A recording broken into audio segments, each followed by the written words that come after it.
Welcome back to Success Academy Jamkhandi. This is Ramesh Pooja. This is Ramesh. Dear students, ಈಗಾಗಲೇ ನಿಮ್ಗೆ ಗೊತ್ತಾಗಿದೆ PU ಲೆಕ್ಚರ್ದ ಬಗ್ಗೆ ಕಾಲ್ forward. ನೋಡಿ, ಯಾವುದೇ ಒಂದು ಎಕ್ಸಾಮದ ಕಾಲ್ ಫಾರ್ಮ್ ಅಂತ ಆಗೋದಿದೆ ಅಂತಂದ್ರೆ ಅದ್ರಗೋಸ್ಕರ ಅಂತ ನಾವು ಏನು ಪ್ರಿಪ್ರೇಷನ್ ಸ್ಟಾರ್ಟ್ ಮಾಡ್ತಾ ಇದ್ದೀವಿ ಅದ್ರದ್ದೊಂದು ಮೆಥಡ್ ಇರುತ್ತೆ. ಸೊ ಇವತ್ತು ನಾನು ಈ ಒಂದು ಸೆಷನ್ನಲ್ಲಿ ಡಿಸ್ಕಷನ್ ಮಾಡ್ತಾ ಇರೋದು ಏನಪ್ಪ ಅಂತಂದ್ರೆ ನಿಮ್ಮದು ಓಲ್ಡ್ ಸಿಲೆಬಸ್ ಏನಿದೆ, ನಿಮ್ಮ ಪಾಸಿಬಿಲಿಟಿ ನ್ಯೂ ಸಿಲೆಬಸ್ ಏನಾಗಬಹುದು ಅನ್ನೋದ್ರ ಬಗ್ಗೆ ನಾನು ಇವತ್ತು ಚರ್ಚೆ ಮಾಡ್ತಾ ಇದ್ದೇನೆ. ಅರ್ಥ ಆಯ್ತಾರೆ? ಡಿಸ್ಕಷನ್ ಮಾಡ್ತಾ ಇರ್ತಾರೆ. ಬನ್ನಿ, ಹಾಗಾದ್ರೆ ಓಲ್ಡ್ ಸಿಲೆಬಸ್ ಏನಿದೆ ಅದನ್ನ ನೋಡೋದಷ್ಟೇ ಅಲ್ಲದೆ ನಿಮಗೆ ನಾನು ಓಲ್ಡ್ ಸಿಲೆಬಸ್ ಜೊತೆ ನ್ಯೂ ಸಿಲೆಬಸ್ ಪಾಸಿಬಿಲಿಟಿ ಆಫ್ ಥಿಂಗ್ಸ್ಗಳು ಏನಾಗ್ಬೋದು ಅದನ್ನು ಕೂಡ ನಾನು ನಿಮಗೆ ಹೇಳ್ಬೇಕಂತ ಇಷ್ಟಪಡ್ತಾ ಇದ್ದೇನೆ. ಹೇಳ್ತಾರೆ? ಎಸ್. ಸ್ಕ್ರೀನ್ ಮೇಲೆ ನಿಮಗೆ ಈಗ ಸದ್ಯ ಕಾಣ್ತಾ ಇದೆ, ನಾನು ತೋರಿಸ್ತಾ ಇರೋದು. ಎಸ್. ಸೊ ಲಾಸ್ಟ್ ಟೈಮ್ 2015 ನಡೆದಂತಹ ರಿಕ್ರೂಟ್ಮೆಂಟ್ದ ಒಂದು ಸಿಲೆಬಸ್ ಪ್ಯಾಟರ್ನ್ ನಿಮ್ಮ ಮುಂದೆ ನಿಂತಿದೆ. ಹೇಳ್ತಾರೆ? ಸೊ ನುಸ್ರತ್ ತಬ್ಸುಮ್ ಅವರೇ, ಸುಮಧುರ ಅವರೇ, ನಮಸ್ತೆ. ನಮಸ್ತೆ. ಎಸ್, ಎಲ್ಲರೂ ನಮಸ್ತೆ. ನೋಡಿ, ಪ್ರತಿದಿನ ಆಗದೆ ಇದ್ರು ಕೂಡ ಒಂದು ದಿನ ಬಿಟ್ಟು ಒಂದು ದಿನ ನಾನು ನಿಮಗೆ ಇಲ್ಲಿ ಕ್ಲಾಸಸ್ ಅನ್ನು ಮಾಡ್ತಾ ಇರ್ತೇನೆ. ಇವತ್ತು ನಾನು ಮಾಡ್ತಾ ಇರೋದು ಒಂದು orientation class. So almost all ಈ ಮಂತ್ ಅಥವಾ ನೆಕ್ಸ್ಟ್ ಮಂತ್ನಲ್ಲಿ ಕಾಲ್ ಫಾರ್ಮ್ ಆಗೋ ಚಾನ್ಸಸ್ ಇದೆ ಅನ್ನುವಂಥ ಸುದ್ದಿಯನ್ನು ನಾನು ಕೇಳ್ಪಟ್ಟಿದ್ದೀನಿ. ಅದನ್ನೇ ನಾನು ನಿಮ್ಮ ಮುಂದೆ ಮಾತಾಡ್ತಾ ಇದ್ದೇನೆ. ಅದೆಷ್ಟಾಗುತ್ತೋ ಇಲ್ಲೋ ನನಗದು ಗೊತ್ತಿಲ್ಲ. But one thing is true, the best beginning makes the best end ಅಂತ ಹೇಳ್ತಾರೆ. ಅರ್ಥ ಆಯ್ತಾರೆ? ಸೊ ನಾವು ಒಳ್ಳೆ ರೀತಿಯಿಂದ ಬಿಗಿನಿಂಗ್ ಅನ್ನು ಮಾಡಿಬಿಡೋಣ, ಆಟೋಮೆಟಿಕ್ ಆಗಿ ಒಂದು ಒಳ್ಳೆ ಎಂಡ್ ಆಗೋ ಚಾನ್ಸಸ್ಸು ನಮ್ಮ ಲೈಫ್ನಲ್ಲಿ ಇರುತ್ತೆ. ಹೇಳ್ತಾರೆ? ಎಸ್. ಸೊ ಹಾಗಾದ್ರೆ ಗೈಸ್, ಏನಿದ್ದು ಸಿಲೆಬಸ್ ಏನಾಗ್ಬೋದು, ಯಾವ ಥರ, ಅದನ್ನೆಲ್ಲವನ್ನು ನಾನು ಡೀಟೇಲ್ಸ್ ಆಗಿ ನಿಮ್ಗೆ ಕಲಿಸ್ಲಿಕ್ಕೆ ಪ್ರಯತ್ನ ಪಡ್ತಾ ಇದ್ದೇನೆ. ಅರ್ಥ ಆಯ್ತಾರೆ? ಎಸ್. ಲಾಸ್ಟ್ ಟೈಮ್ KEAದವರು ಏನು ಮಾಡಿದ್ರು ಆ ಸಿಲೆಬಸ್ ಅನ್ನು ನೋಡೋದ್ರ ಪ್ರಕಾರ ನಿಮ್ದು ಎಲಿಜಿಬಿಲಿಟಿ ಏನಿರುತ್ತೆ, ಹೇಳ್ತಾರೆ, ನಿಮ್ಮ ಎಲಿಜಿಬಿಲಿಟಿ ಏನಿರುತ್ತೆ, ಅದ್ರ ಜೊತೆ ನಿಮ್ಮ ಒಂದು ಏಜ್ ರಿಲ್ಯಾಕ್ಸೇಷನ್ ಏನಾಗ್ಬೋದು, ಸಿಲೆಬಸ್ದ ಪಾಸಿಬಿಲಿಟಿ ಏನು, ಇನ್ನು ಮುಂದೆ ಏನು ಸಿಲೆಬಸ್ ಆಗ್ಬೋದು, ನೀವೇನೇನು ಓದ್ಕೋಬೇಕಾಗತ್ತೆ, ನೀವೇನೇನು ಓದಲಿಕ್ಕೆ ಪ್ರಯತ್ನ ಪಡಬೇಕು ಅನ್ನೋದ್ರ ಬಗ್ಗೆ ಚರ್ಚೆಯನ್ನು ನಾನು ಮಾಡ್ತಾ ಇದ್ದೇನೆ. ಓಕೆ? ಎಸ್. ಸೊ ಇಲ್ಲಿ ಸ್ಕ್ರೀನ್ ಮೇಲೆ ನೋಡ್ತಾ ಇದ್ದೀರಾ, ಈಗ ಸದ್ಯ ನಿಮಗೆ ಕಾಣ್ತಾ ಇದೆ. ಏನಂತಂದ್ರೆ that is my dear students 2015 ಆದಂಥ ಒಂದು ಸಿಲೆಬಸ್ ಇದು. ಅವಾಗಿಂದ 2015 ಹೇಳ್ತಾರೆ? ಓಕೆ. ಸೊ ನಾನು ಮಹತ್ವದ ವಿಚಾರಗಳನ್ನು ಮಾತ್ರ ಹೇಳ್ಕೊಂಡು ಜಾಸ್ತಿ ಕಾನ್ಸಂಟ್ರೇಷನ್ ಮಾಡೋದು ಸಿಲೆಬಸ್ ಬಗ್ಗೆ. ಓಕೆ? ಅದು ಸ್ಪೆಷಲಿ ಇಂಗ್ಲಿಷು. ಹೇಳ್ತಾರೆ? ಇದು ಓಲ್ಡ್ದು ವಿತ್ ನ್ಯೂ ಪಾಸಿಬಿಲಿಟಿ ಏನಾಗುತ್ತೆ. ನೋಡಿ, ನಾನು ಮಾತಾಡ್ತಾ ಇರೋದು ಏನಪ್ಪಾ ಅಂದ್ರೆ ಓಲ್ಡ್ ಸಿಲೆಬಸ್ ಅನ್ನು ಆಧಾರವಾಗಿ ಇಟ್ಟುಕೊಂಡು ನ್ಯೂ ಪಾಸಿಬಲ್ ಸಿಲೆಬಸ್ ಏನಾಗ್ಬೋದು ಇವತ್ತಿನ ದಿನಮಾನದ ಒಂದು ಪೈಪೋಟಿಯಲ್ಲಿ ಅನ್ನೋದನ್ನ ನಾನು ನಿಮಗೆ ತೋರಿಸ್ಕೊಡ್ತಾ ಇದ್ದೇನೆ. ಓಕೆ? ಎಸ್. ಸಾಮಾನ್ಯ ಅರ್ಹತೆ ಮೊದಲಿಗೆ ಸದ್ಯ ವಯೋಮಿತಿ ಬಗ್ಗೆ ತಿಳಿದುಕೊಳ್ಳೋಣ. ಏನ್ ತಿಳ್ಕೊಳ್ಳೋಣ? ವಯೋಮಿತಿ ಬಗ್ಗೆ. ಏಜ್ ಏನೇನು ಬರಬಹುದು, ಏನಾಗ್ಬೋದು ನಿಮ್ಮ ಏಜು, ಅರ್ಥ ಆಯ್ತಾ? ಅದನ್ನೆಲ್ಲ ತಿಳ್ಕೊಳ್ಳಿಕ್ಕೆ ಪ್ರಯತ್ನ ಪಡೋಣ. ನೋಡಿ, ಏಜ್ ಅನ್ನ ನೋಡ್ಲಿಕ್ಕಂತ ಹೋದರೆ UR ಅಥವಾ ಅನ್ರಿಸರ್ವ್ಡ್ ಅಥವಾ ಸಾಮಾನ್ಯ ಅರ್ಹತೆ ಇದ್ದವರು ಅಭ್ಯರ್ಥಿಗಳಿಗೆ 40 ಏಜ್ ಇರ್ತದ. 2A 2B 3A 3B ದವರಿಗೆ 43 ಇರ್ತದ. ಆಮೇಲೆ SC ST ದವರಿಗೆ 45. ಇನ್ನಿದ್ರ ಮಧ್ಯದಲ್ಲಿ ಒಂದು ಕೋವಿಡ್ ಬಂದಿರುವಂತ ಕಾರಣಕ್ಕಾಗಿ ಏನಾದರೂ ನಿಮಗೆ ಒಂದು 2 ಇಯರ್ಸ್ ಸಡಿಲಿಕೆಯನ್ನ ಕೊಡಬಹುದು. ಅರ್ಥ ಆಯ್ತಾ? ಅಂದರೆ ಇದನ್ನ 42, ಇದನ್ನ 45, ಇದನ್ನ 47 ಮಾಡ್ಕೊಳ್ಳೋ ಚಾನ್ಸಸ್ ಇದೆ. ಆಗತ್ತಾ ಅಂತ ಹೇಳ್ತಾ ಇಲ್ಲ, ಇದೆ ಅಂತ ನಾನು ನಿಮ್ಗೆ ಹೇಳ್ತಾ ಇದ್ದೇನೆ. ತಿಳಿತಾರಿ? ಅರ್ಥ ಆಗ್ತಾ ಇದೆನಾ? ತಿಳಿತಾರಿ? ಎಸ್. ಹಾಗಾದ್ರೆ ಏಜ್ ರಿಲ್ಯಾಕ್ಸೇಷನ್ ಬಗ್ಗೆ ಗೊತ್ತಾಯ್ತು. ಇನ್ನು ಕ್ವಾಲಿಫಿಕೇಶನ್ ಏನೇನಾಗತ್ತೆ ತಿಳಿತಾರಿ? ಅದನ್ನು ಕೂಡ ನೋಡ್ಕೊಳ್ಳಿಕ್ಕೆ ಪ್ರಯತ್ನ ಪಡೋಣ.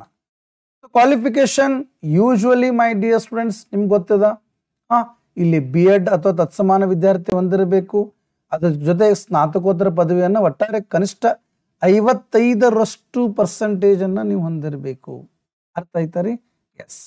ಸೊ ಹಾಗಾದ್ರೆ ಇನ್ನ ನಿಮ್ಗೆಲ್ಲ ಇಲ್ಲೇ ಗೊತ್ತಾದ 55% B.Ed.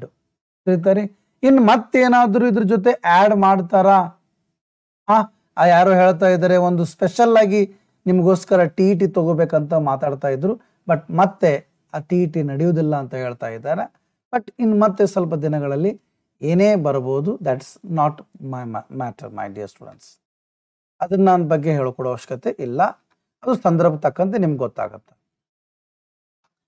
ಇನ್ನು ತುಂಬಾ ಇಂಪಾರ್ಟೆಂಟ್ ಆದಂತಹದ್ದು ಪರೀಕ್ಷೆ ಪತ್ರಿಕೆ. ಇಲ್ಲಿ 1 ಇರುತ್ತೆ ಪರೀಕ್ಷೆ ಪತ್ರಿಕೆ 2 ಅಂತ ಇರುತ್ತೆ. ಪರೀಕ್ಷೆ ಪತ್ರಿಕೆ ಅಥವಾ ಪ್ರಶ್ನೆ ಪತ್ರಿಕೆ ನಿಮಗೆ 1ರಲ್ಲಿ ಕಡ್ಡಾಯ ಕನ್ನಡದ ನೆನಪಿಟ್ಟುಕೊಳ್ಳಿ.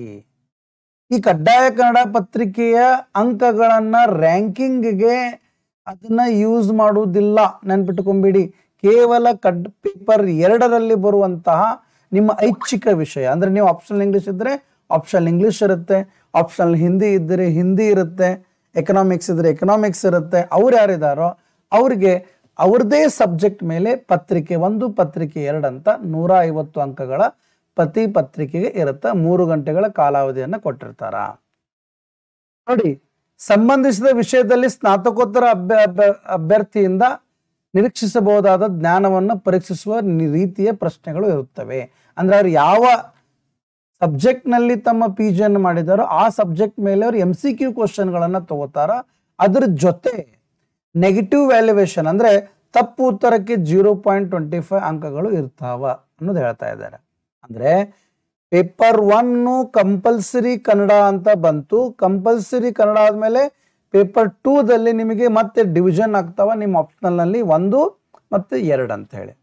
ತಿಳಿತರಿ? ಹಾಗಾದ್ರೆ ನಿಮ್ಗೆ ಈಗ ಸದ್ಯ ಪತ್ರಿಕೆಗಳಲ್ಲಿ ಏನು ಪಾಸಿಬಿಲಿಟಿ ಆಗ್ಬಹುದು ಅನ್ನೋದನ್ನ ನಾನು ನಿಮ್ಗೀಗ ಹೇಳ್ಕೊಡ್ತಾ ಇದ್ದೇನೆ. ನೋಡಿ, ಇಲ್ಲಿ ನೋಡಿ ಕರೆಕ್ಟ್ ಆಗಿ, ಇದು ಓಲ್ಡ್ ಪ್ಯಾಟರ್ನ್. ಅರ್ಥ ಆಯ್ತು ಅದರದ್ದು? Old pattern. ಓಲ್ಡ್ ಪ್ಯಾಟರ್ನ್ ಅಲ್ಲಿ ಏನದ, ಪೇಪರ್ 1 ಅಲ್ಲಿ ಕಂಪಲ್ಸರಿ ಕನ್ನಡ ಅದ. ಅರ್ಥ ಆಯ್ತರಿ? ಕಂಪಲ್ಸರಿ ಕನ್ನಡ ಅದ. ಬಟ್ ಈಗ ನಿಮಗೆ ನಾನು ಹೇಳ್ತಾ ಇರೋದು ಹಿಂಗ ಆಗುತ್ತಲ್ಲ, ಪಾಸಿಬಿಲಿಟಿ ಹೇಳ್ತಾ ಇದ್ದೇನೆ. ಅರ್ಥ ಆಯ್ತರಿ? ಹಂಗ ಆಗ್ಬಹುದು, ಇಲ್ಲ ಆಗದೆ ಇರ್ಬೋದು. ನಾನು ಈ ವಿಡಿಯೋನ ಮಾಡುವಂತ ಉದ್ದೇಶ ಏನಂತಂದ್ರೆ ಚೇತರಿಸ್ಕೊಳ್ಬೇಕು ನೀವು. ಅಟ್ಲೀಸ್ಟ್ ಹಿಂಗೂ ಆಗ್ಬಹುದು, ನಾನು ಹೀಗೂ ಓದ್ಲಿಕ್ಕೆ ಈಗಿಂದಲೇ ಪ್ರಾರಂಭ ಮಾಡಬೇಕು ಅನ್ನುವಂಥ ಮಾತುಗಳನ್ನು ಹೇಳಲಿಕ್ಕೆ ನಾನು ಈ ಸೆಷನ್ ಅನ್ನ ಮಾಡ್ತಾ ಇದ್ದೇನೆ. ಅರ್ಥ ಆಯ್ತರಿ? ಅದು ಹಂಗಾಗತ್ತ ಅಂತ ನಾನು ನಿಮ್ಗೆ ಹೇಳ್ತಾ ಇಲ್ಲ. ಓಕೆ, ಬನ್ನಿ ಏನಿದೆ ನೋಡಿ. ಪೇಪರ್ 1 ನಲ್ಲಿ ಅವರು ಕಂಪಲ್ಸರಿ ಕನ್ನಡನ ಕೊಟ್ಟಿದ್ರು, ಇದು ಇರುತ್ತೆ. ಇದ್ರ ಜೊತೆ ಏನ್ ಆಗುತ್ತಪ್ಪ ಅಂತಂದ್ರೆ ಪೇಪರ್ 1 ನಲ್ಲಿನೇ ಪೇಪರ್ 1 ಅಂಡ್ ಪೇಪರ್ 2 ಅಂತ ಮಾಡಿ ನಿಮಗೆ ಕಂಪ್ಯೂಟರ್ ಅನ್ನ ತಗೊಂಡ್ಬರ್ಬಹುದು. ಅರ್ಥ ಆಯ್ತರಿ? ಕಂಪ್ಯೂಟರ್ ಅನ್ನ ತಗೊಂಡ್ಬರ್ಬಹುದು ನಿಮಗೆ. ಅದ್ರ ಜೊತೆ ನಿಮಗೆ ಟೀಚಿಂಗ್ ಅಂಡ್ ರಿಸರ್ಚ್ ಅಪ್ಟಿಟ್ಯೂಡ್ ತಗೊಂಡ್ಬರಬಹುದು. ಅದ್ರ ಜೊತೆ ನಿಮಗೆ ಒಂದು ಬೇಸಿಕ್ ಇಂಗ್ಲಿಷ್ ಅನ್ನ ತಗೊಂಡ್ಬರಬಹುದು. ಅರ್ಥ ಆಯ್ತು ಅದರದ್ದು? ತಿಳಿತರಿ? Computer, teaching research aptitude and ನಿಮಗೆ ಬೇಸಿಕ್ ಇಂಗ್ಲಿಷ್, ಅದ್ರ ಜೊತೆ ನಿಮಗೆ ಮೆಂಟಲ್ ಎಬಿಲಿಟಿಯನ್ನು ತಗೊಂಡ್ಬರಬಹುದು. ಈ 4 ಸಬ್ಜೆಕ್ಟ್ಗಳ ಪಾಸಿಬಿಲಿಟಿ ಇದೆ ಪೇಪರ್ 1 ನಲ್ಲಿ. ಅರ್ಥ ಆಯ್ತು ಅದರದ್ದು? ಪೇಪರ್ 1 ನಲ್ಲಿ ಇದು ನನ್ನ ಅಸಂಪ್ಷನ್. ಇವುಗಳನ್ನ ತಗೊಂಡು ನೀವು ಈಗಿಂದಲೇ ಇವುಗಳ ಬಗ್ಗೆನೂ ಸ್ವಲ್ಪ ತಲೆ ಕೆಡಿಸ್ಕೊಳ್ಳಿಕ್ಕೆ ಪ್ರಯತ್ನ ಪಡಿ, ಓದ್ಲಿಕ್ಕೆ ಪ್ರಯತ್ನ ಪಡಿ. ನಾಳೆ ನೋಟಿಫಿಕೇಶನ್ ಅಲ್ಲಿ ಇವು ಬರ್ಲಿಲ್ಲ ಅಂದ್ರೆ ಬಹಳ ಒಳ್ಳೇದಾಯ್ತು ದೇವ್ರ ಪುಣ್ಯಕ್ಕೆ. ಅರ್ಥ ಆಯ್ತರಿ? ಲಾಸ್ಟ್ ಟೈಮ್ ಹೆಂಗೆ ಕಂಪಲ್ಸರಿ ಕನ್ನಡ ಇತ್ತೋ ಅದು ಒಂದೇ ಇರ್ಲಿ ಅಂತ. ಬಟ್ ಈಗ ಪ್ರತಿಯೊಂದು ಎಕ್ಸಾಮ್ಗೂ ಕಂಪಲ್ಸರಿ ಕನ್ನಡಗಳು ಇದಾವ.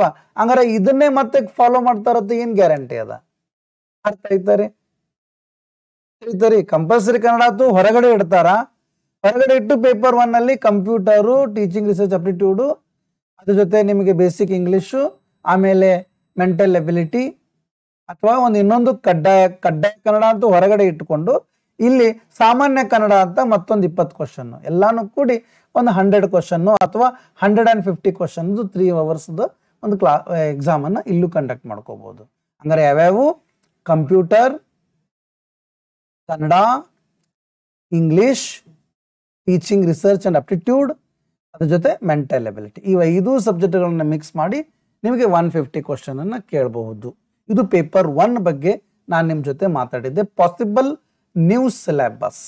ಅರ್ಥ ಆಯ್ತರಿ? ಹಂಗಾದ್ರೆ ನಾನೀಗ ಸದ್ಯ ಮಾತಾಡೋದು ಪೇಪರ್ 1 ಅದ ಬಗ್ಗೆ ಮುಗೀತು. ಅರ್ಥ ಆಯ್ತರಿ? ಇನ್ನು ನಾನು ಪೇಪರ್ 2 ಬಗ್ಗೆ ಮಾತಾಡ್ತಾ ಇದ್ದೇನೆ. ಪೇಪರ್ 2 ದಲ್ಲಿ ಏನೇನಿದೆ ನಿಮಗೆ ಈಗಾಗಲೇ ಕೇವಲ ನಿಮ್ಮ ಆಪ್ಷನಲ್ ಸಬ್ಜೆಕ್ಟದ ಮೇಲೆ ಪೇಪರ್ 1 ಮತ್ತು ಪೇಪರ್ 2 ಅಂತ ಇತ್ತು. ಇತ್ತು. ಇದು ಕೂಡ 150 ಅಂಕಗಳು. ಓಕೆ, ಇಟ್ಕೊಳ್ಳಿ. ಪೇಪರ್ 2ದಲ್ಲಿ ಪೇಪರ್ 1 ಮತ್ತು ಪೇಪರ್ 2 ಓಲ್ಡ್ ತರಾನೇ ಇರಲಿ. ಇದಕ್ಕೆ 150, ಇದಕ್ಕೆ 150 ಅಂತ ಇರಲಿ ಅಂತ ತಿಳ್ಕೊಳ್ಳಿ. ಬಟ್ ಈ ಸಲ ನನ್ನ ಅಭಿಪ್ರಾಯ ಪ್ರಕಾರ ಅಥವಾ ನನ್ನ ವಿಚಾರದ ಪ್ರಕಾರ ಇವತ್ತಿನ ಈ ಪೈಪೋಟಿ ದುನಿಯಾದಲ್ಲಿ ಅವರು ನಿಮಗೆ ಡಿಸ್ಕ್ರಿಪ್ಟಿವ್ ರೈಟಿಂಗ್ ಅನ್ನ ಕೊಡಬಹುದು. ಅರ್ಥ ಆಯ್ತರಿ? ಡಿಸ್ಕ್ರಿಪ್ಟಿವ್ ರೈಟಿಂಗ್ ಅನ್ನ ನಾವೇನಾದರೂ ಈ ಪೇಪರ್ 2ದ ಸಿಲೆಬಸ್ ಅನ್ನ ನೋಡಿದ್ರೆ ಅಲ್ಲಿ ರೈಟಿಂಗ್ ಸ್ಕಿಲ್ಸ್ ಮೇಲೆ MCQ ಕ್ವಶನ್ಸ್ ಗಳನ್ನ ಕೇಳ್ತಾರೆ ಅಂತ ಇದೆ. ಹೇಳ್ತಾರೆ, ರೈಟಿಂಗ್ ಸ್ಕಿಲ್ಸ್ ಮೇಲೆ ಕೆಲವು MCQ ಕ್ವಶನ್ಸ್ ಅನ್ನ ಕೇಳ್ತಾ ಇದ್ದಾರೆ. ಆದರೆ ಅವ್ರ ರೈಟಿಂಗ್ ಸ್ಕಿಲ್ ಅನ್ನು ನಿಮ್ಗೆ ಕೊಟ್ಟೇ ಇಲ್ಲ. ಹಂಗಾರೆ ಪೇಪರ್ 1 ಪೇಪರ್ 2 ಓಲ್ಡ್ ಸಿಲೆಬಸ್ ಇಡ್ತಾರೆ. ಮತ್ತೊಂದು ಇಲ್ಲಿ ಡಿಸ್ಕ್ರಿಪ್ಟಿವ್ ರೈಟಿಂಗ್ ಅಂತ ಇಡಬಹುದು, ಪೇಪರ್ 3 ಅಂತ ಹೇಳಿ. ಅರ್ಥ ಆಯ್ತಾ? ಇದನ್ನ 100 ಮಾರ್ಕ್ಸ್ಗೆ ಇಡಬಹುದು, ಹೇಳಲಿಕ್ಕೆ ಬರೋದಿಲ್ಲ. ಅದಕ್ಕೆ ನೀವೇನ್ ಮಾಡ್ಬೇಕಂತಂದ್ರೆ ಓಲ್ಡ್ ಸಿಲೆಬಸ್ ಪ್ರಕಾರ 150 ಪೇಪರ್ 1 ಪೇಪರ್ 2 ಅದನ್ನು ಓದ್ಕೊಳ್ಳಿ. ನಿಮ್ಮ ಆಪ್ಷನಲ್ ಇಂಗ್ಲಿಷ್ ಅಥವಾ ನಿಮ್ಮ ಆಪ್ಷನಲ್ ಸಬ್ಜೆಕ್ಟ್ ಅದ್ರ ಜೊತೆ ಪೇಪರ್ 3 ಒಂದು ಡಿಸ್ಕ್ರಿಪ್ಟಿವ್ ರೈಟಿಂಗ್ ಅನ್ನ ತಗೊಳ್ಳಿಕ್ಕೆ ಪ್ರಯತ್ನ ಪಡಿ ಈಗಿಂದಲೇನೆ. ಅರ್ಥ ಆಯ್ತಾ? ಅಂದ್ರೆ ಅದನ್ನು ಕೂಡ ನೀವು ಪ್ರಿಪೇರ್ ಮಾಡ್ಲಿಕ್ಕೆ ಸ್ಟಾರ್ಟ್ ಮಾಡಿ. ಅರ್ಥ ಆಯ್ತಾ ರೀ? ಸೊ ಹಾಗಾದ್ರೆ ಬನ್ನಿ, ಆಪ್ಷನಲ್ ಇಂಗ್ಲಿಷ್ ಪೇಪರ್ 2ದ ಸಿಲೆಬಸ್ ಏನಿದೆ ಅದನ್ನ ನೋಡ್ಲಿಕ್ಕೆ ಪ್ರಯತ್ನ ಪಡೋಣ. ಅರ್ಥ ಆಯ್ತಾ ರೀ? ಆಪ್ಷನಲ್ ಇಂಗ್ಲಿಷ್ ಪೇಪರ್ 2 ಸಿಲೆಬಸ್ ಏನಿದೆ ಅರ್ಥ ಆಯ್ತಾ ರೀ? ಬನ್ನಿ, ನಾನು ಹೇಳಿದ್ದೇನೆ ಪೇಪರ್ 2ದಲ್ಲಿ ಪೇಪರ್ 1 ಪೇಪರ್ 2 ಅಂತ 150 ಇಂಗ್ಲಿಷ್ 150 ಇಂಗ್ಲಿಷ್ ಅಂತ ಮಾಡಿದ್ದಾರೆ. ಈ ಪೇಪರ್ 1ದ ಸಿಲೆಬಸ್ ಇಲ್ಲಿದೆ, ಈ ಪೇಪರ್ 2ದ ಸಿಲೆಬಸ್ ಇಲ್ಲಿ ಡೌನ್ ಇದೆ. ಹಂಗಾರೆ ಪೇಪರ್ 1 ನಲ್ಲಿ ಏನದ? Back ground of English literature, Chaucer to Shakespeare, 18th century, romantic period, Victorian period, modern period, contemporary period. ನೋಡಿ, ಆತ ನಿಮಗೆ ಆಕ್ಚುಲಿ ಇಲ್ಲಿ ಸಿಲೆಬಸ್ ಅಂತ ಹೆಡ್ಡಿಂಗ್ ಕೊಟ್ಟಿದ್ದಾನೆ, ಬಟ್ ಇಷ್ಟರಲ್ಲಿನೇ ಇದನ್ನೆಲ್ಲ ಕೊಟ್ಟಿದ್ದಾನೆ. ಅಂದ್ರೆ ಇದು ಸಿಲೆಬಸ್ ಅಲ್ಲ, ಇದು ಕರಿಕ್ಯುಲಮ್ ಕರಿಕ್ಯುಲಮ್ ಅಂತಂದ್ರೆ ಆತ ಜಸ್ಟ್ ರೊಮ್ಯಾಂಟಿಕ್ ಪೀರಿಯಡ್ ಅಂತ ಕೊಟ್ಬಿಟ್ಟಿದ್ದಾನೆ. ರೊಮ್ಯಾಂಟಿಕ್ ಪೀರಿಯಡ್ ನಲ್ಲಿ ಮತ್ತೆ ಏನೇನು ಬರ್ತಾವ ಅದು ಏನೂ ಗೊತ್ತಿಲ್ಲ. ಅದನ್ನ ನಾನೇನ್ ಮಾಡ್ತೇನೆ, ನಿಮಗೆ ಎಲ್ಲವನ್ನು ಹೇಳ್ಕೊಡ್ಲಿಕ್ಕೆ ಪ್ರಯತ್ನ ಪಡ್ತೇನೆ. ಅರ್ಥ ಆಯ್ತಾ ರೀ? ಎಸ್. ಅದಾದ್ಮೇಲೆ ಏನ್ ಮಾಡ್ತಾನೆ ಆತ? ಜನರ್ಸ್ ತಗೋತಾನೆ. ಏನ್ ಮಾಡ್ತಾನೆ? ಜನರ್ಸ್ ತಗೋತಾನೆ. ಅಂದ್ರೆ ಒಂದು ಲಿಟ್ರೇಚರ್ ನಲ್ಲಿ ಬರುವಂತ ವಿಭಾಗಗಳನ್ನ, 1ನೇ ವಿಭಾಗ ಪೊಯಿಟ್ರಿ ತಗೋತಾನೆ. ಸೊ ಅಲ್ಲಿ ಎಷ್ಟು ಪೊಯೆಟ್ಸ್ಗಳ ವರ್ಕ್ಸು, ಅವರ ಲೈಫ್ ಸ್ಟೈಲು ಎಲ್ಲಾನು ತಿಳ್ಕೊಬೇಕು. ಕ್ರಿಟಿಕಲಿ ಥಿಂಕಿಂಗ್ ಮಾಡ್ತಿರ್ಬೇಕು, ಕ್ರಿಟಿಕಲಿ ಐಡಿಯಾಸ್ಗಳನ್ನ ಫೈಂಡ್ ಔಟ್ ಮಾಡ್ತಿರ್ಬೇಕು, ಥೀಮ್ಗಳನ್ನ ತಗೊಳ್ಳಿಕ್ಕೆ ಪ್ರಯತ್ನ ಪಡ್ತಿರ್ಬೇಕು ಪ್ರತಿಯೊಂದು ಪೊಯಿಟ್ರಿದು. ಅರ್ಥ ಆಯ್ತಾ ರೀ? ನೆಕ್ಸ್ಟ್ ಇನ್ನ ಫಿಕ್ಷನ್ಸ್ ಬರ್ತಾವ, ಅದಾದ್ಮೇಲೆ ನಿಮಗೆ ಡ್ರಾಮಾ ಬರ್ತದ, ಅದಾದ್ಮೇಲೆ Indian writing in English literature ನಲ್ಲಿ ಬರ್ತದ, ಅದಾದ್ಮೇಲೆ ನಿಮಗೆ ಗ್ರಾಮರ್ ಬರ್ತದ. ವೆರಿ ಇಂಪಾರ್ಟೆಂಟ್ ನೋಡಿ, ಹೆಡ್ಡಿಂಗ್ ಕೊಟ್ಟಿದ್ದಾನೆ ಗ್ರಾಮರ್ ಅಂತ, ಬಟ್ ಅವನು ನಿಮಗೆ ಕ್ವಶನ್ ಕೇಳೋದು ಕಂಪೋಸಿಷನ್ ಮೇಲೆ ಕ್ವಶನ್ ಕೇಳ್ತಾನ. ಗ್ರಾಮರ್ ಅನ್ನ ಅಪ್ಲೈಡ್ ಮಾಡಿ ಅದನ್ನ ಯೂಸ್ ಮಾಡ್ಕೊಳ್ಳುವಂತ ಸಂದರ್ಭದಲ್ಲಿ ಏನು ಬದಲಾವಣೆಗಳಾಗ್ತಾವಲ್ಲ ಆ ತರದ ಕ್ವಶನ್ಗಳನ್ನ ಆತ ನಿಮಗೆ ಕೇಳ್ತಾ ಇರ್ತಾನ. ಅರ್ಥ ಆಯ್ತಾ ರೀ? ಸೊ ನಾನು ಮಾಡ್ತಾ ಇರೋದು ನಿಮ್ಗೆ ತಿಳಿತಾ ಇತ್ತಂದ್ರೆ, ಅರ್ಥ ಆಗ್ತಾ ಇತ್ತಂದ್ರೆ ನಿಮ್ಮ ಫ್ರೆಂಡ್ಸ್ಗಳಿಗೂ ಈ ಕ್ಲಾಸದ ಲಿಂಕ್ ಅನ್ನ ಶೇರ್ ಮಾಡ್ಕೊಳ್ಳಿ. ನಿಮ್ಮ ಕಮೆಂಟ್ ಸೆಕ್ಷನ್ ಏನಿದೆಲ್ಲ ಅಲ್ಲಿ ನಿಮ್ಮ ಅಭಿಪ್ರಾಯಗಳನ್ನು ಕೂಡ ಹೇಳಲಿಕ್ಕೆ ಪ್ರಯತ್ನ ಪಡಿ. ನಿಮ್ಮ ಅಭಿಪ್ರಾಯ ಪ್ರಕಾರ ನಾನು ಇನ್ನೇ ಏನೇನು ನಿಮಗೆ ಹೇಳ್ಕೊಡ್ಲಿಕ್ಕೆ ಇಷ್ಟಪಡಬೇಕು ಅದನ್ನು ಕೂಡ ನೀವು ಎಕ್ಸ್ಪ್ರೆಸ್ ಮಾಡಿ. ಅರ್ಥ ಆಯ್ತಾ? ಎಸ್. ಬನ್ನಿ ಹಾಗಾದ್ರೆ ಇನ್ನ ಗ್ರಾಮರ್ ಆದ್ಮೇಲೆ next very important, that is called vocabulary. ನೋಡಿ, ಪ್ರತಿದಿನ ನಾನು ನಿಮಗೆ 20ರಿಂದ 25 ಶಬ್ದಗಳನ್ನ ನಮ್ಮ ಆ್ಯಪ್ದಲ್ಲಿ ನಾನು ಹೇಳ್ಕೊಡ್ತಾ ಇದ್ದೇನೆ. ಅರ್ಥ ಆಯ್ತಾ? ಈ ಗ್ರಾಮರ್ದ ಮೇಲೆ ಮಿನಿಮಮ್ 1000 ವಿಡಿಯೋಸ್ಗಳನ್ನು ನಾನು ಮಾಡಿಟ್ಟಿದ್ದೇನೆ. ಹೇಳ್ತಾರೆ, ಈಗ ಕಾಲ್ ಫಾರ್ಮ್ ಎಂದಾಗುತ್ತೆ, ಯಾವಾಗತ್ತೆ, ಏನು ಅದೆಲ್ಲ ತಲೆ ಕೆಡಿಸ್ಕೊಳಕ್ ಹೋಗ್ಬೇಡಿ. ನೀವು ಇದಕ್ಕೆ ಕರೆಕ್ಟಾಗಿ ಪ್ರಿಪ್ರೇಷನ್ ಸ್ಟಾರ್ಟ್ ಮಾಡ್ಬೇಕಂತ ಮಾಡಿದ್ರೆ ಈಗಲೇ ನಮ್ಮ ಸಕ್ಸಸ್ ಅಕಾಡೆಮಿ ಜಮಖಂಡಿದಲ್ಲಿ ಪೇಡ್ ಕ್ಲಾಸಸ್ ಅನ್ನ ನಾನು ಸ್ಟಾರ್ಟ್ ಮಾಡಿದ್ದೇನೆ. ಕೇವಲ 299 ರೂಪಾಯಿಗೆ ನೀವು ನನ್ನಲ್ಲಿ ಟ್ರಯಲ್ ಕ್ಲಾಸ್ ಅನ್ನ ಜಾಯಿನ್ ಆಗ್ಬಹುದು. ಅರ್ಥ ಆಯ್ತಾ ರೀ? ಇದರ ಹೆಚ್ಚಿನ ಮಾಹಿತಿ 8105633716ಗೆ ನೀವು ವಾಟ್ಸಪ್ ಮಾಡಿ ಡೀಟೇಲ್ಸ್ ಅನ್ನ ತಗೊಂಡು ಈ ಟ್ರಯಲ್ ಕ್ಲಾಸಿಗೆ ಮೊದಲು ಜಾಯಿನ್ ಆಗಿ, ಟ್ರಯಲ್ ಕ್ಲಾಸಿಗೆ ಜಾಯಿನ್ ಆದ್ಮೇಲೆ ನೀವೇನ್ ಮಾಡ್ಕೊಳ್ಳಿ, ಅಡ್ವಾನ್ಸ್ ಕೋರ್ಸ್ಗೆ ನೀವು ಹೋಗ್ಬೋದು. ಅರ್ಥ ಆಯ್ತಾ? ಎಸ್. ಬನ್ನಿ, ಪೇಪರ್ 1 ಸಿಲೆಬಸ್ ತಿಳ್ಕೊಂಡಿವಿ. ಈಗ ಪೇಪರ್ 2 ಸಿಲೆಬಸ್ ನಿಮ್ಮ ಆಪ್ಷನಲ್ ಇಂಗ್ಲಿಷ್ ಏನಾಗುತ್ತೆ? Sentence types, sentence functions, basic sentence pattern. So complete ಆಗಿ SVO ದ ಕಂಪ್ಲೀಟ್ ಆಪ್ಷನ್ಸ್ ಅದಾವ ಇಲ್ಲಿ. ಹಂಗಾರೆ ಕಾಂಪ್ರೆನ್ಷನ್ ಬಂತು ನೋಡಿ, paragraph writing, letter writing, speech writing, reference skills, ಮೆಮೋಸ್, notes, email, ಇವೆಲ್ಲ ತರದ್ದು ಏನ್ ಮಾಡ್ತಾರೆ, ಇವುಗಳನ್ನ ಬರೆಯುವಂತ ಸಂದರ್ಭದಲ್ಲಿ ಸ್ಟೇಜಸ್ ಆಫ್ ರೈಟಿಂಗ್ ಅಲ್ಗೋರಿದಮ್ ಬರ್ತದ, ಸ್ಟೆಪ್ಸ್ಗಳು ಬರ್ತಾವ. ಆ ಎಲ್ಲಾ ಸ್ಟೆಪ್ಸ್ಗಳಿಗೆ ಏನಂತಾರೆ, ಯಾವ ಸ್ಟೆಪ್ ನಲ್ಲಿ ನಾವು ಏನ್ ಅನ್ಬೇಕು, ಏನ್ ಬರಿಬೇಕು, ಕಂಪಲ್ಸರಿಯಾಗಿ ಹೇಗ್ ಬರಿಬೇಕು, ಒಬ್ಬ ಕ್ಲೋಸ್ ಫ್ರೆಂಡ್ಗೆ ಕಂಗ್ರಾಟ್ಸ್ ಅನ್ಬೇಕಾ, ಕಂಗ್ರ್ಯಾಚುಲೇಷನ್ಸ್ ಅನ್ಬೇಕಾ, ಅದನ್ನೆಲ್ಲವನ್ನ ಕರೆಕ್ಟ್ ಆಗಿ ತಿಳ್ಕೊಂಡು ನೀವೇನ್ ಮಾಡ್ಬೇಕು, ಇವುಗಳನ್ನ ಕಲ್ತಿದ್ರೆ ಇವುಗಳ ಮೇಲೆ MCQ ಕ್ವಶನ್ಸ್ಗಳನ್ನ ಕೇಳ್ತಾನ. ಅರ್ಥ ಆಯ್ತಾರೆ? ತಿಳಿತಾರೆ? ಎಸ್. ನೋಡಿ, ಸಕ್ಸಸ್ ಕೇಳಿ ಎಲ್ಲರೂ. ಸಕ್ಸಸ್ ಪ್ಯೂ ಲೆಕ್ಚರರ್ ಕಿಟ್ ಅಂತ ಹೇಳಿ ಒಂದು ನಿಮಗೆ ನೋಟ್ಸ್ ಅನ್ನು ನಾನು ಮಾಡ್ತಾ ಇದ್ದೇನೆ. ಆಲ್ರೆಡಿ 60% ಆಗಿದೆ. 60%ಗಿಂತ ಮುಂದಿನ ಪರ್ಸೆಂಟೇಜ್ ಅನ್ನ ಮಾಡ್ಲಿಕ್ಕೆ ನಾನು ವೇಟ್ ಮಾಡ್ತಾ ಇದ್ದೀನಿ, ಅವ್ರೇನಾದ್ರೂ ಸಿಲೆಬಸ್ ಚೇಂಜ್ ಮಾಡಿದ್ರೆ ಅಂತ. ತಿಳಿತಾರೆ? ಬಟ್ ಏನೇನು ಇದೆನಾ ಅದನ್ನಂತೂ ನಾನು ಮಾಡ್ತಾ ಇದ್ದೇನೆ. ತಿಳಿತಾರೆ? ಸಕ್ಸಸ್ ಪ್ಯೂ ಲೆಕ್ಚರ್ ಕಿಟ್ ಅಂತ ನಾನು ನಿಮಗೆ ಹಾರ್ಡ್ ಕಾಪಿ ನೋಟ್ಸ್ ಅನ್ನ ನಾವು ಮಾಡ್ತಾ ಇರ್ತೀವಿ. ಈ ನೋಟ್ಸ್ ಅನ್ನ ನೀವು ಪಡೀಲಿಕ್ಕೆ ನನಗೆ ಆಗಸ್ಟ್ ತಿಂಗಳ ಮುಗಿದ ಮೇಲೆ ನೀವೇನು ಮಾಡಿ, ರೆಫರೆನ್ಸ್ ಕೊಡ್ಲಿಕ್ಕೆ ಪ್ರಯತ್ನ ಪಡಿ, ನಿಮ್ಮ ಅನಿಸಿಕೆಗಳನ್ನು ಕೊಡ್ಲಿಕ್ಕೆ ಪ್ರಯತ್ನ ಪಡಿ. ಇದೇನಾದರೂ ನೋಟ್ಸ್ ಬೇಕಾಗಿದ್ರೆ ಅವಾಗ ನಿಮ್ಮ ಮನೆಗೆ ಡೋರ್ ಡೆಲಿವರಿ ನಾವು ಮಾಡ್ತೀವಿ. ಅರ್ಥ ಆಯ್ತಾರೆ? ಕೊರಿಯರ್ನ ಮಾಡ್ತೀವಿ. ಸೊ ಹಾಗಾದ್ರೆ ಪೇಪರ್ 2ದಲ್ಲಿ ಲ್ಯಾಂಗ್ವೇಜ್ ಫಂಕ್ಷನ್ಸ್ ಬರ್ತದ, ರೀಡಿಂಗ್ ಸ್ಕಿಲ್ಸ್ ಬರ್ತದ. ಸೊ ಒಟ್ಟಾರೆ ಇದು ಪೇಪರ್ 2 ಸಿಲೆಬಸ್ ಆಯ್ತು.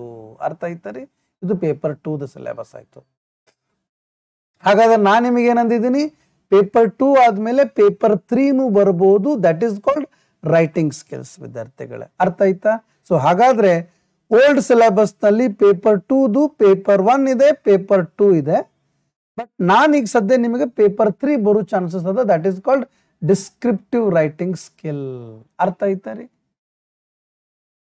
ಸೊ ಅದಕ್ಕೆ be prepared my dear friends. You have to be up to the mark of that examination. ಅದಷ್ಟೇ ಅಲ್ಲದೆ ನಿಮ್ಮ ವೇ ಆಫ್ ಥಿಂಕಿಂಗ್ ಚೇಂಜ್ ಆಗಬೇಕು. ಯಾಕಂತಂದ್ರೆ ಓಲ್ಡ್ ಸಿಲೆಬಸ್ ಆಗುತ್ತೆ ಅಂತ ಗ್ಯಾರಂಟಿ ಇರೋದಿಲ್ಲ. 50% ಚೇಂಜ್ ಆಗೋ ಚಾನ್ಸಸ್ ಇದ್ದೇ ಇರ್ತದೆ. ಅದಕ್ಕೆ 299 ರೂಪೀಸ್ದು ಟ್ರಯಲ್ ಕ್ಲಾಸ್ ಅನ್ನ ಇವತ್ತೇ ಜಾಯ್ನ್ ಆಗಿ. ಈಗಾಗಲೇ ಕ್ಲಾಸ್ ಸ್ಟಾರ್ಟ್ ಆಗಿದೆ. 1 ಮಂತ್ ವ್ಯಾಲಿಡಿಟಿ ಇರ್ತದ. ಈ 1 ಮಂತ್ ವ್ಯಾಲಿಡಿಟಿಯಲ್ಲಿ 299 ರೂಪೀಸ್ ನೀವು ಜಾಯ್ನ್ ಆದಾಗ ನನ್ನ ಕ್ಲಾಸ್ಗಳು, ನನ್ನ ಲಿಟ್ರೇಚರ್ ಕ್ಲಾಸ್ಗಳು ನಾನು ಹೇಗೆ ಮಾಡ್ತಾ ಇರ್ತೀನಿ ಅದನ್ನ ನೋಡಿಕೊಂಡು ನಿಮಗೆ ಇಷ್ಟ ಆತಂದ್ರೆ ನೀವು ಅಡ್ವಾನ್ಸ್ ಕೋರ್ಸ್ದ ಬಗ್ಗೆ ಮಾಹಿತಿಯನ್ನು ತಗೊಂಡು ನೀವು ಜಾಯ್ನ್ ಆಗ್ಬೋದು. ಅರ್ಥ ಆಯ್ತಾ ರೀ? Thank you very much my dear students. I hope you all enjoyed the today session. Syllabus ಏನಿತ್ತು, ಏನಾಗಬಹುದು ಅನ್ನೋದ್ರ ಬಗ್ಗೆ ಈ ಒಂದು ಓರಿಯೆಂಟೇಷನ್ ಕ್ಲಾಸ್ ಅನ್ನ ನಾನು ಮಾಡಿದ್ದೇನೆ. Thank you very much. Bye.